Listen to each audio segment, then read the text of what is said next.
यांच्या प्रचाराला मी या ठिकाणी उपस्थित आहे।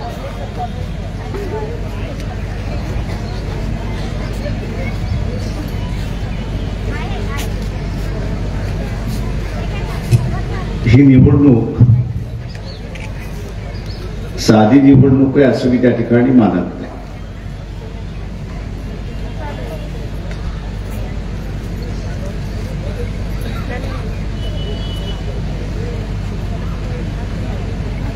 ती साधी नाही याचं कारण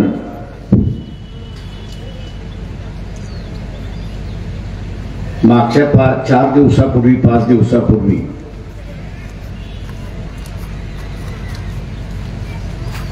निर्मला सीतारामन ह्या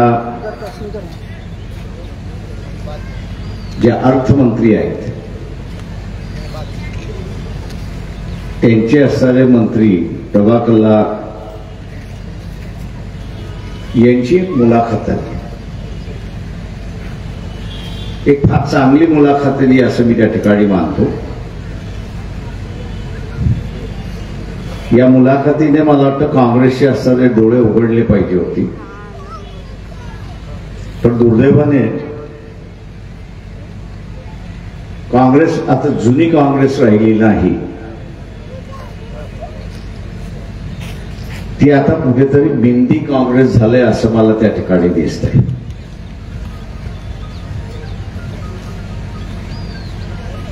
भारतीय जनता पक्षाला अंगावरती घेतलं पाहिजे या निवडणुकीमध्ये, ते आपल्याला दिसत नाही।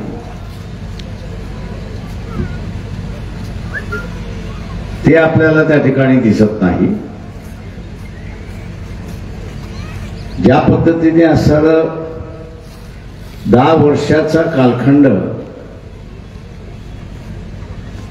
आणि त्याच्यात केलेल्या असणाऱ्या चुका ह्या असणाऱ्या प्रमुख मुद्दा केला पाहिजे, तोही आपल्याला त्या ठिकाणी दिसत नाही। तो उलट जे उमेदवार काँग्रेसने पहिल्यांदा जाहीर केले, मग प्रदेशाध्यक्ष असतील नाना पटोले यांना भंडारा गोंदियातून पहिल्यांदा उमेदवारी दिली।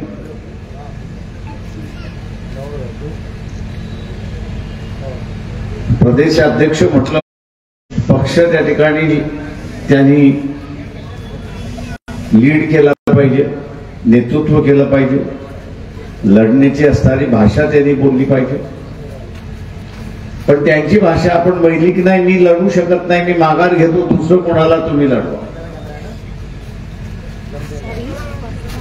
सैन्याचा प्रमुखच त्यावेळेस म्हणतो मी लढू शकत नाही, त्यावेळेस सैन्य काय लढणार अशी असणारी परिस्थिती। आणि माझा काँग्रेसवाल्यांशी तो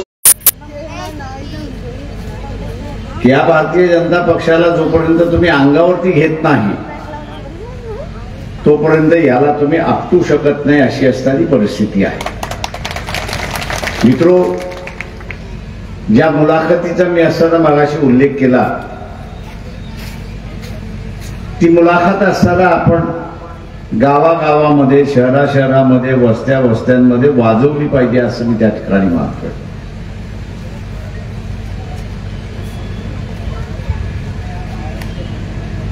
बीजेपीच्या उमेदवारांनी जे असणारं तारे तोडले, बहीण भावांच्या संदर्भातला असणारं तारे तोडले, त्याच्या संदर्भातली असणारी ती मुलाखत, ती मुलाखतीमध्ये 3 मुद्दे आहेत। पहिला मुद्दा असा आहे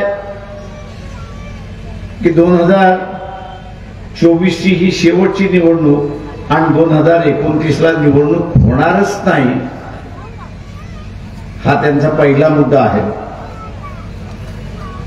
दुसरा मुद्दा हा आहे त्यांचा की देशाचा नकाशा जो आहे, जो आज आपल्याला दिसतोय तो उद्या हरणारच नाही अशी असणारी परिस्थिती आहे। आणि तिसरा मुद्दा त्यांनी जो उपस्थित केलेला आहे तो म्हणजे जे मणिपूरमध्ये घडलं, मणिपूरमध्ये काय घडलं तर मैती हा असणारा हिंदू आहे, कुकी हा असणारा ख्रिश्चन आहे. या दोघांमधलं युद्ध झालं आणि तो असा म्हणतोय की 2024 ते 2029 या कालावधीमध्ये भारताच्या अनेक भागामध्ये मणिपूर घडल्याशिवाय राहणार नाही, हे आपण लक्षात घ्या. हे म्हणतंय कोण? निर्मला सीतारामन ज्या फायनान्स मंत्री आहेत त्यांचे पती बोलतात आहेत. आणि आज आपण बघत असाल की आज चंद्रपूर मधनं आमच्याशिवाय कोणीच घटना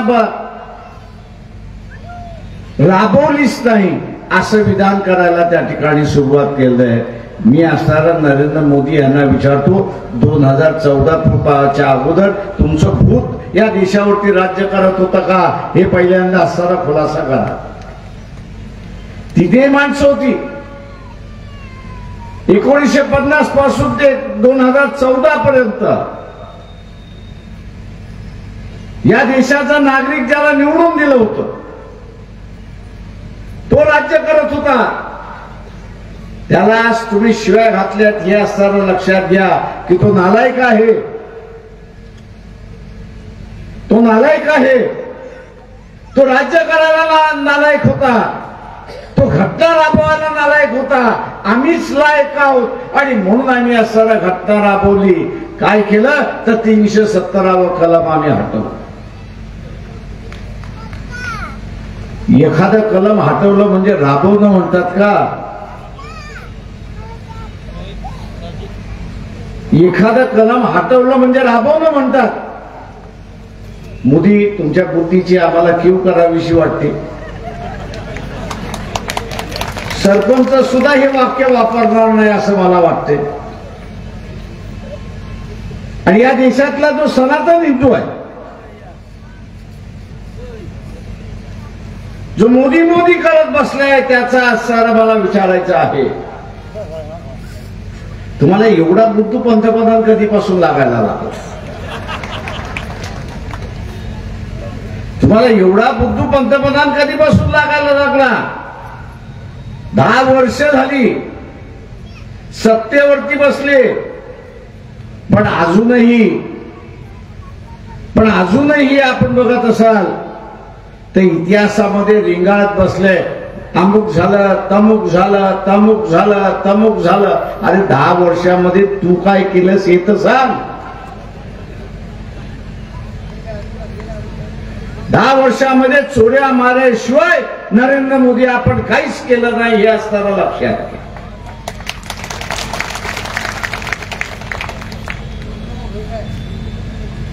सगळ्यात मोठा डाकू कोण असेल? हे माझे शब्द नाहीत, हे माझे शब्द नाहीत. या देशाच्या अर्थमंत्री निर्मला सीतारामन यांच्या पतीचा असणारा हा शब्द आहे की सगळ्यात मोठा डाकू या देशामध्ये कोण निर्माण झाला असेल तर इलेक्ट्रोल बॉन्ड मार्फत नरेंद्र मोदी निर्माण झाला, म्हणून त्यांनीच घोषणा केली. सनातन हिंदुत्वाद्यांनो, मला आपल्याला विचारायचं आहे की तुम्ही 2G स्कॅम च्या जोरावरती सत्तेवरती आलात. ज्यांना 2G स्कॅम खाली पकडण्यात आलं होतं 2017 साली, कोर्टाने त्यांना बरी केलं. आणि कोर्टाने बरी करत असताना कोर्ट असं म्हणाला की दर दिवशी 2.5 वर्ष दर दिवशी मी थांबत होतो की आज कागदपत्र येतील, उद्या एव्हिडन्स होईल, उद्या त्यांची बयान चालू होईल. 2.5 वर्षामध्ये कागदपत्र आली नाही आणि 2.5 वर्ष बेकसूर माणसाला मी जेलमध्ये ठेवलं, अशी परिस्थिती. माझा नाईलाज आहे, पुरावा चाला नाही आणि म्हणून पुराव्याअभावी मला या आरोपींना सोडावं लागतंय. सनातनवाद्यांनो, तुम्ही कधी मोदींना विचारलं? सनातनवाद्यांनो, तुम्ही कधी मोदीला विचारलं का की कोर्टासमोर पुरावे का आणले नाहीत? कधीतरी विचारणार आहात का की नुसतं मोदी मोदी फोदी फोदीच करत बसताना?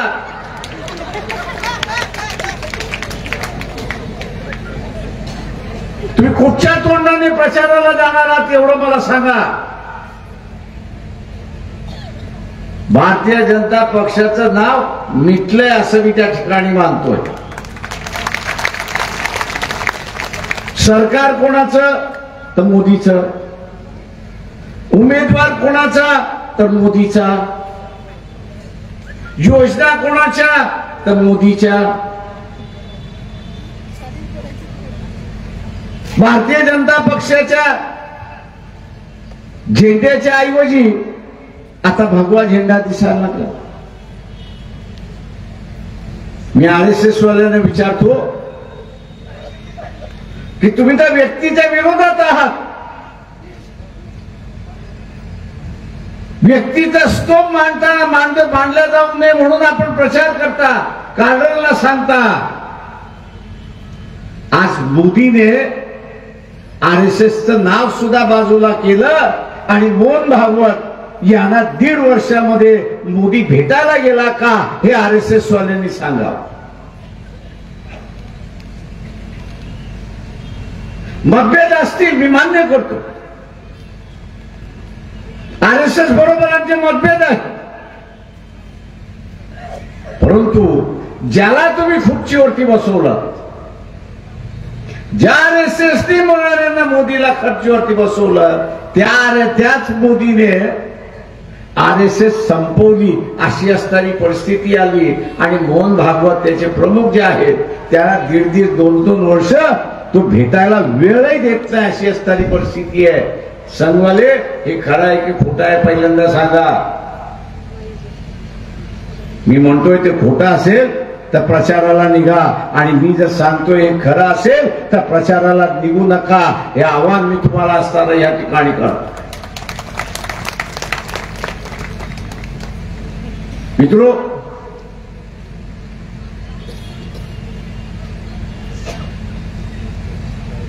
इलेक्ट्रॉनिक बॉन्ड हा जगातला सगळ्यात मोठा फ्रॉड आहे. गल्लीतला दादा असतो की नाही, वसुली करतो, चायवाल्याकडून करतो, पेल झाल्याकडून करतो, तंबू त्याच्याकडून करतो. हा मारामाऱ्या करेल म्हणून घाबरून त्या ठिकाणी देतो. जाऊ दे, याला देऊन टाका म्हणजे शांतता राहील. देशाचा पंतप्रधान या गल्लीच्या दादाच्या बरोबर आहे हे आपण लक्षात घ्या.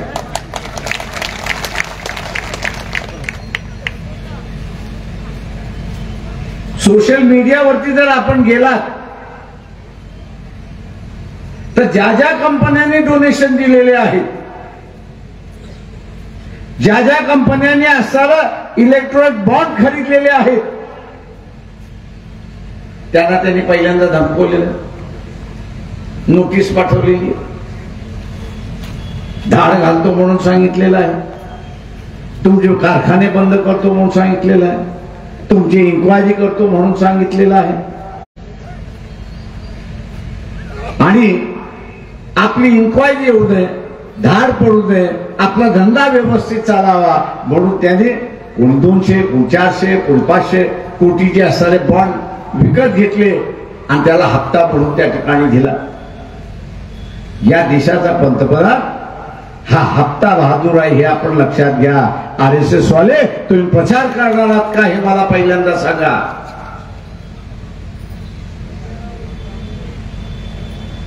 इथला टीव्ही असेल, इथला मीडिया असेल, तर या गोष्टी बोलत नसतील, पण देशाच्या बाहेर ही चर्चा सुरुवात झाली आहे की भारताचा पंतप्रधान हा गल्लीतला दादा आहे आणि वसुली करणारा माणूस आहे अशी असणारी परिस्थिती आहे. मी सनातनवाद्यांना विचारतो की असा वसुलीखोर तुम्हाला पंतप्रधान पाहिजे सगळेजण ब्लॅकमेल करत बसले. एक दोन वर्षापूर्वी रिटायर्ड मिलिटरी मध्ये लांब लांब मुख्य आले, दाढी आणलेले कर्नल आणि त्याच्यावरचे उच्च अधिकारी हे 2 वर्षापूर्वी मोदी मोदी मोदी मोदी नुसतं टीव्हीवरती करत होते. याच्यासारखा दुसरा मागच्या 3 महिन्यापासून आपण बघितलं असेल की यांची भाषा बदलायला आणि आज तेच म्हणायला लागले की या देशाचं वाटोळं कोणी केलं असेल तर नरेंद्र मोदी यांनी केलंय. कारण एका बाजूने चायना छाताड्यावरती बसलाय आणि दुसऱ्या बाजूने पाकिस्तान तुमच्यावरती हावी झालाय अशी परिस्थिती.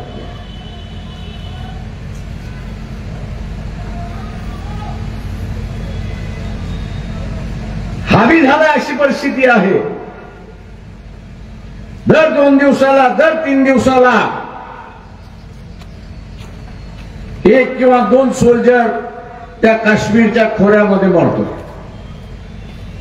आतंकवाद्यांकडून मरतोय किंवा पाकिस्तानच्या गोळीबारामध्ये मरतो. पण तुम्ही कधी बातमी ऐकलीत का की एक पाकिस्तानचा सोल्जर मागच्या 6 महिन्यामध्ये मेला? ही बातमी तुम्ही ऐकलेली आहे का?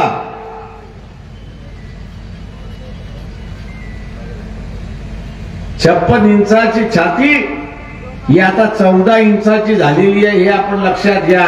आता आदेश काही देऊ शकत नाही अशी परिस्थिती आहे.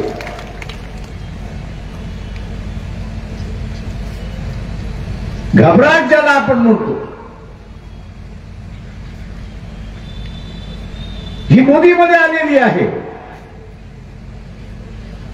तो आपल्याला किती म्हणत असला की मी 400 येईल, त्याला माहिती आहे 150 जागा सुद्धा त्याच्या येणार नाही अशी असणारी परिस्थिती आहे. केरळामध्ये 1 जागा येणार असेल का सांगा? तामिळनाडूमध्ये 1 जागा येणार आहे का तुमची सांगा? पश्चिम बंगालमध्ये तुमची जागा येणार आहे का सांगा? हेच मिळून असताना 150 जागा होतात.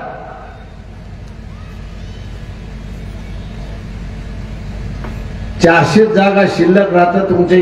400च्या 400 तुम्ही जिंकणार आहात का? ही 400ची जागा म्हणजे भीती बोलतोय हे लक्षात घ्या. हा विश्वास बोलत नाहीये. आणि दुर्दैव आहे की काँग्रेसचा आधीच विश्वास गेलेला आहे आणि म्हणून मोदीला म्हणू शकत नाही की ते आम्ही असताना जिंकला.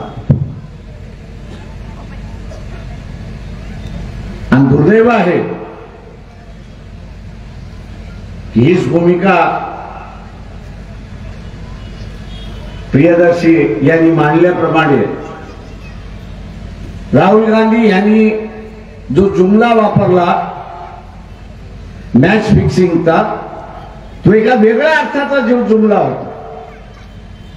परंतु महाराष्ट्र विकास आघाडीने तो जुमला सीट ऍडजस्टमेंट मध्ये वापरून टाकला आणि बीजेपीच्या विरोधात कमजोर उमेदवार दिला अशी असणारी परिस्थिती. आम्ही नावं सांगू शकतो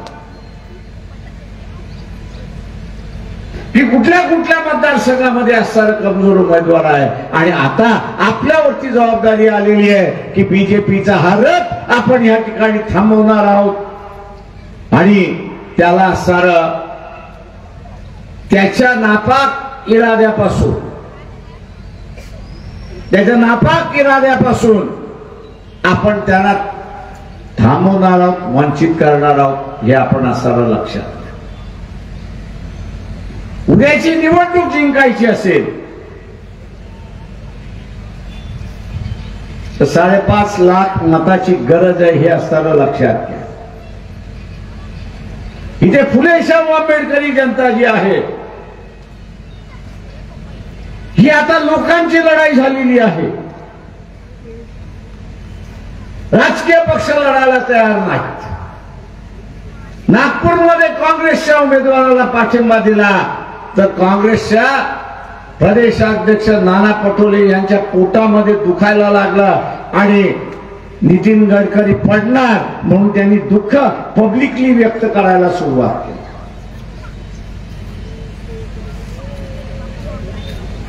काँग्रेसवाल्यांनी त्यांच्या पक्षामध्ये आस्तींचे निखारे जे आहेत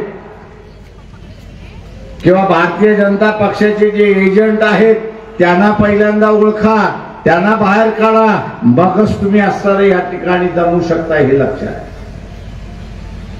आम्ही बघतोय की नितीन गडकरी पडावा आणि काँग्रेसचे ठाकरे जिंकावे. तिथेच असताना काँग्रेसचे प्रदेशाध्यक्ष हे बघतात आहेत की काँग्रेसचा उमेदवार ठाकरे पडला पाहिजे आणि नितीन गडकरी जिंकतात. ही परिस्थिती आहे, हीच परिस्थिती आहे.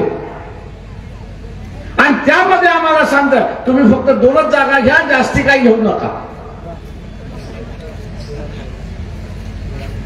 तुम्हाला काही मॅच फिक्सिंग करायची होती का? तुम्ही केलीच मॅच फिक्सिंग.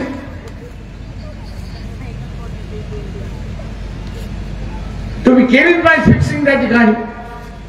आणि म्हणून आम्ही ठरवलं की आपणच आता असताना भारतीय जनता पक्षाला अंगावर या ठिकाणी घेतलं. आणि म्हणून मी आज म्हणतोय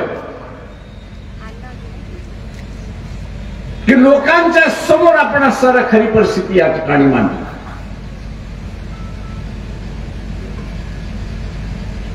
न खाऊंगा न खाने दूंगा असं म्हणणारा त्याच्याच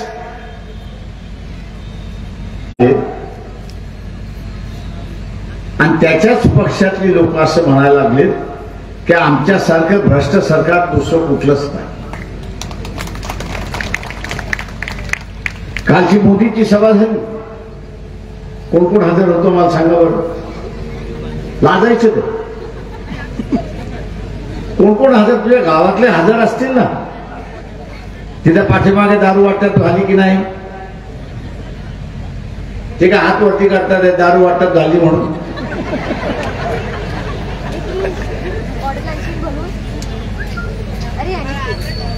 म्हणजे मोदीच्या सभेला लोक यावी, पुढे आम्ही तुम्हाला तिथे दारू देतो, तुम्ही दारूच्या मध्यंतरी या. ते दारू प्यायला निघून गेले. दारू प्यायला सभेतून निघून गेले आणि अर्धवट सभा त्या ठिकाणी राहिली. आणि म्हणून फुले शाहू आंबेडकरी मानणारा जो मतदार आहे त्याच्यावरती ही जबाबदारी आहे. त्याच्यावरती ही जबाबदारी आहे की आपल्या गावामध्ये, आपल्या वस्तीमध्ये आपल्याला 45% मतदान कसं मिळेल याचं असणारं गणित आपण असताना ऐकलं पाहिजे. हा लोकलढा आता झाला पाहिजे. प्रमुख विरोधी पक्ष म्हणणारा काँग्रेसवाला लढायला तयार नाही.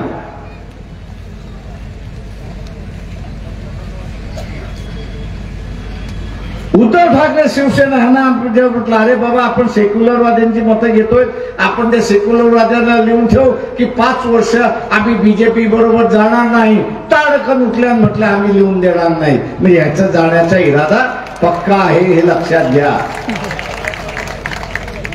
आता यांच्या बरोबर युती करायची.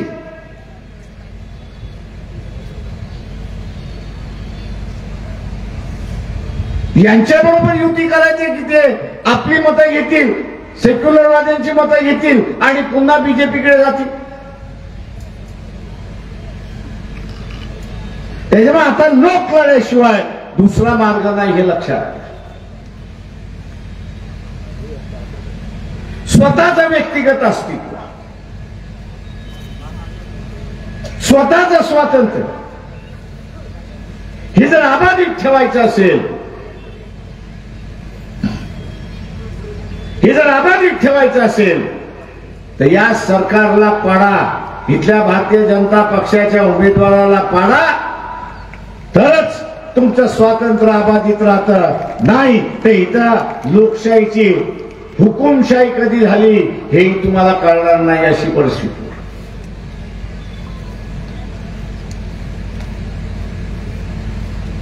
इथला व्यापारी जो आहे, जो व्यापारी आहे, त्या व्यापाऱ्याला आगा करतो, तू पाहिजे तेवढे पैसे बीजेपीला दे, पण मतदान देऊ नकोस. पाहिजे तेवढे पैसे दे. वरच्या कारवाया आहेत आणि इंडस्ट्री आहेत त्यांच्यावरच्या कारवाया आहेत. कारवाया कोणावरती आहेत? इंडस्ट्रीच्या लोकांवरती आहेत आणि राजकीय नेत्यांवरती आहेत. 5 वर्षानंतर उद्याच्या 2024 मध्ये व्यापाऱ्यांनो तुम्ही पुन्हा मोदीला बसवलं तर तुमच्या घरामध्ये जीएसटीचा अधिकारी, ईडीचा अधिकारी, सीबीआयचा अधिकारी धाड घातल्याला आल्याशिवाय राहणार नाही, हे लक्षात घ्या. धाड घाला. का मागच्या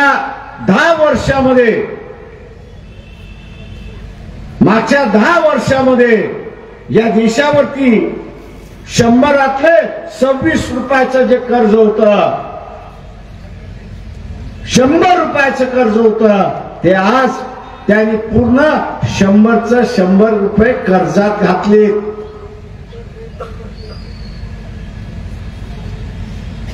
आता 100 रुपये आपल्याला बँकेला हप्ता म्हणून द्यायचा असेल, ईएमआय द्यायचा असेल आणि आपलं उत्पन्न 100 रुपयाचं असेल तर आपण खाणार काय? आपण खाणार काय? घरातली भांडी विकणार, फर्निचर विकणार, बायकोचं असणारा सोनं नाणं आहे ते विकणार, आणि ते सुद्धा पुरलं नाही तर मग घरदार विकणार, अशी असणारी परिस्थिती. आणि म्हणून मोदी जे म्हणतोय की मी इथल्या सगळ्या कंपन्या विकणार. अरे बाबा, कशासाठी विकणार? तर देशाला कर्जामध्ये बुडवलंय पूर्णपणे. 100 रुपये बुडलेत. आणि म्हणून मी असणाऱ्या व्यापाऱ्याला सांगतोय की उद्याचं सरकार चालवायचं असेल तर तुझ्या घरामध्ये धाड घालून जे काही आहे ते घेऊन तो सरकार चालवेल. आणि ते जर होऊ द्यायचं असेल तर खुशाल मतदान दे, आणि ते जर करायचं नसेल तर राजेश बेले यांच्या रोड रोलरला मतदान दे. मोदीवरतीच रोलर ठेवून आपण लोक आहोत.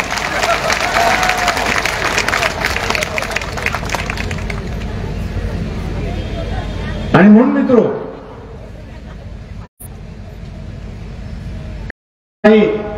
ते आपण पुढे बघू, पण याला पहिल्यांदा सत्तेवर न खेचा. मोदीला असणारा सत्तेवर न खेचा. कारण तो आता पक्ष राहिलेला नाही, तोच पक्ष राहिलेला आहे. तुम्ही भारतीय जनता पक्षाचं नाव ऐकता का? मोदीचा उमेदवार कोण?